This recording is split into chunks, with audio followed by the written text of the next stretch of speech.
Cette vidéo c'est un peu spéciale parce qu'elle me concerne particulièrement et je pense qu'elle concerne beaucoup de personnes qui étaient dans la même situation que moi. Donc nous avons eu à vous expliquer pourquoi et comment nous avons décidé de lancer notre chaîne YouTube. On vous a dit que cela a été fait après une longue période de réflexion. Mais on ne nous a pas vraiment dit en quoi consistait cette période de réflexion. Ce que ça représentait pour moi en termes de défis, en termes de challenge personnel et même quelque part en termes de chromatisme. Et cette vidéo est là pour qu'on puisse en parler de l'envers du décor. En fait, la période de profonde remise en question, comme je pense toute période de profonde remise en question, a été une période très noire pour moi. Une période qui a failli me faire sombrer. Beaucoup d'hommes, je pense même tous les hommes, je ne sais pas pour les femmes, mais bon, pour tous les hommes, ont ce sentiment-là de devoir s'accomplir dans sa vie personnelle et tout autre aspect de sa vie en fait. Et ce sentiment-là est pour nous à la fois notre croix à porter et notre voie de salut. Mais des fois, ça devient pour beaucoup une croix bien trop lourde à porter. Il y a des gens qui, parce qu'ils doivent s'accomplir, commencent à développer beaucoup de complexes. Ils se comparent à d'autres et voient que tout ce qu'ils font sont petits, sont misérables et ressentent un sentiment d'impuissance, d'insuffisance. Tout ce qu'ils font ne sont jamais à la hauteur, n'arrivent pas à atteindre les résultats tant attendus. Dans mon cas, j'ai été obsédé par le fait d'avancer, de progresser. Et je suis arrivé à une étape où je sentais que je stagnais. Pour moi, le sentiment de stagnation est pire que la mort. Ce sentiment que je n'évolue plus. Ce sentiment que malgré tous les efforts que je fais,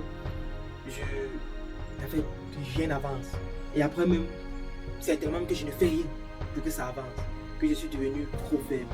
Que je suis devenu trop lassiste. D'abord que je suis passé à la base, donc ça n'arrangeait absolument rien. Et je suis ancré dans cette solitude-là. Cette solitude intérieure, j'avais l'impression où je vivais seul ces doutes-là, ces peurs-là. Où personne ne pouvait me comprendre, où j'étais à part dans mon monde, laissé à moi-même, avec tous ces démons-là que je devais affronter et que je n'avais finalement pas la force de le faire. Et qu'il fallait mieux que peut-être que je m'arrête. Pour rien, je ne fais rien. Pour rien, je fais le minimum. De temps en temps, une petite énergie, mais après, bof. À la fin, qu'est-ce que ça change? Et tu te tourmentes et tu ancres dans le doute, et le doute. Tu ancres dans un cloison où tu es juste mal à l'aise, où tu es juste malheureux, malaisant. Tu as quoi après? C'était pas facile. Ce n'était pas facile et c'est maintenant que je me rends compte que ce n'était pas facile en parlant encore comme ça avec vous. À un moment, j'ai lu beaucoup de livres, je lisais, j'essayais quand même de faire des petites choses. Et j'ai lu dans le livre Antifragile de Nicolas Taleb-Nassim une phrase qui m'a profondément touché. L'homme n'est pas fait pour évoluer quand tout se passe bien. C'est quand tout se passe mal que l'homme commence à évoluer. C'est dans ces conditions que tu es pour évoluer. C'est quand tu as des sentiments noirs, parce qu'il faut les avoir à certains moments pour se remettre en question. Il faut ces sentiments-là pour dire il faut aller un peu plus loin, aller beaucoup plus fort. Et je me suis donc recentré. J'ai commencé à parler, à exprimer plus ou moins ce que je ressentais à mes collaborateurs, à mes amis, à mon frangin. Et à partir de là, tu te sens apaisé. À partir de là, tu vois une aide qui commence à t'apporter. Tu vois des personnes qui se reconnaissent un peu dans ton histoire, qui se disent que, mais attends, il faut bien qu'on fasse quelque chose. Et à partir de là, j'ai recommencé à travailler d'une façon beaucoup plus joyeuse, beaucoup plus à l'aise. Et à partir de là, le dynamisme est un peu plus revenu. Et on a recommencé à aller sur les fondamentaux, sur ce qu'on savait faire, ce qu'on savait très bien faire. On a décidé de réapprendre. Parce que notre talent d'agir, c'est comment apprendre. On a décidé de devenir ces personnes-là qui suivent la propre messe qui prêche. C'est-à-dire, ça arrive, et même à nous, ça peut arriver, mais il ne faut pas tomber.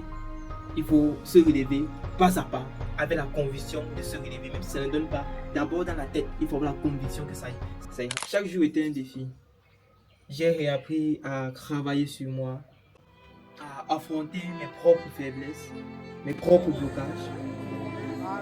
Et même si il y avait des jours difficiles, même si les résultats tardaient, je sentais que je me construisais, que je me renforçais. Et à partir de là, on a pu commencer à avoir des résultats, pas des grands résultats, des signes plutôt, qui montraient réellement que l'évolution était tangible. Déjà dans notre business académique qu'on avait eu à mettre sur pied, on faisait face à une problématique très grave qui faisait qu'on n'était pas capable de concilier les méthodologies et les cadres académiques qu'on voulait pour les parents et les réalités qui nous étaient proposées sur le terrain. Et à partir de là, on a commencé à trouver des solutions beaucoup plus intéressantes. Si je dois parler de cette partie, il s'agissait ici là d'un livre, c'est un entrepreneur américain très connu. C'est vrai que je ne me rappelle plus de son nom parfaitement, mais il a écrit le livre Comment créer une offre irrésistible. Et à partir de là, on a utilisé ce qu'il nous a donné en termes d'enseignement, en termes de conseils, et on a pu mettre sur pied une offre exceptionnelle dans le domaine académique qui cadrait avec l'innovation qu'on voulait apporter, avec les résultats phares qu'on voulait apporter. Et petit à petit, ces résultats se sont fait sentir au niveau des élèves. On a mis sur pied, on a fait des événements. Souvenez-vous toujours de ceci. L'excellence n'est pas un acte, c'est une habitude. Faites dans votre habitude. Vous allez vous dire, mais qu'est-ce que c'est? Comment on fait donc? Je suis là pour vous l'expliquer.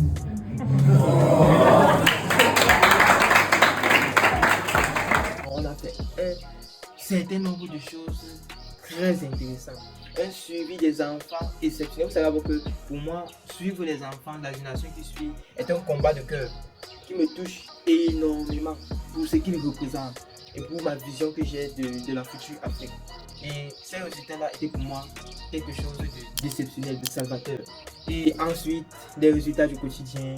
On a eu à déménager, on a eu à prendre un endroit, un appartement plus vaste, plus grand, plus adapté à ce qu'on voulait réaliser au quotidien en termes de création de contenu. Et on a eu à lancer des business sur l'e-commerce, achats en Chine qui ont même explosé à la limite. C'est venu avec sa part de l'eau. Mais c'était des difficultés qu'on arrivait maintenant à gérer un peu plus professionnellement qu'avant. Et aujourd'hui, nous en sommes là. Et nous avons décidé de relancer avec notre chaîne YouTube. Pourquoi? Parce qu'il fallait qu'on vous montre aussi l'envers de ce décor. Cette vidéo est là pour ça.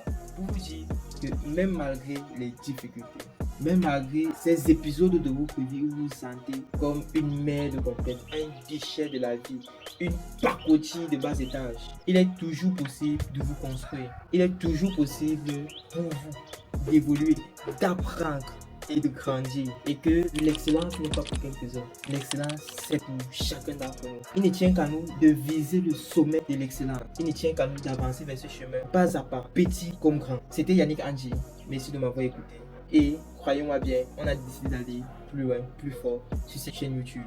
Donc je serais ravi que tu sois avec nous dans cette aventure qui commence, qui redébute. Et j'aimerais aussi que tu me donnes ton avis par rapport à ce que des personnes peuvent ressentir en termes de frustration et de stress. Parce que c'est quelque chose qui freine. Je veux que tu me parles de ta situation et de ce que tu voudrais peut-être qu'on évolue sur cette chaîne en termes de conseils pour qu'on puisse évoluer sur le plan de l'apprentissage, sur le plan personnel, sur le plan social, sur le plan académique, professionnel et j'en passe. Je vais vous parler aussi de mes succès, bien entendu. Donc restez scotchés et on est ensemble.